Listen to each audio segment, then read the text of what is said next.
जय मालोकरच्या मृत्यूला कर्णबाळा दुनबळे जबाबदार आहेत. मिटकरींनी हा आरोप केलाय. जय मालोकरला दुनबळे यानेच पुढे केलं असं मिटकरी यांचं म्हणणं आहे. तर मृत्यूचा भांडवल नको, मिटकरी नालायक माणूस अशा शब्दात दुनबळे यांनी प्रत्युत्तर दिलंय.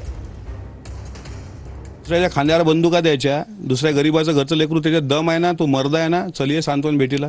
जे पोरगं गेलंय त्या पोराचा काय दोष होता? तो राड्यात पण नव्हता बिचारा, म्हणजे त्या झुंडीत होता, पण तो कुठं त्या कॅमेऱ्यात दिसत नाही आहे मारताना. त्याला ह्यानी जबरदस्तीनं चाल पुढं चाल पुढं चाल पुढं. कोण आहे त्याच्या मृत्यूला जबाबदार? या कर्णबाळा आहे त्याच्या मृत्यूला जबाबदार.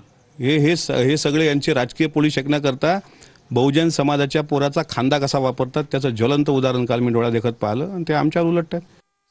जय मालोकर तिथेच होता, परंतु मागे होता, तरी सुद्धा त्याचं नाव घेतलं. ठीक आहे, त्याचं नाव टाकलं. आता मृत्यू आहे, त्याच्यावरती भांडवल करायचं नसतं. उद्या जर माझ्या मुलाचं झालं असतं तर मी केलं असतं का भांडवल? तर नाही. तो नालायक आहे. आम्ही नालायक नाही आहोत. आम्ही सुज्ञ लोक आहोत आणि सुशिक्षित आहोत. त्याच्यामुळे माझी जी हानी आहे ती कुठेच भरून जाणार नाही, कुठेच भरली जाणार नाही. म्हणून जयला भेटायला मी आत्ता चालू आहे. थोड्या वेळात मी आता निघतोय. तिथे जाऊन मी पण स्वतःला सरेंडर करून घेणार आहे आजच्या आज, किंवा मला पोचायला जो टाइम लागेल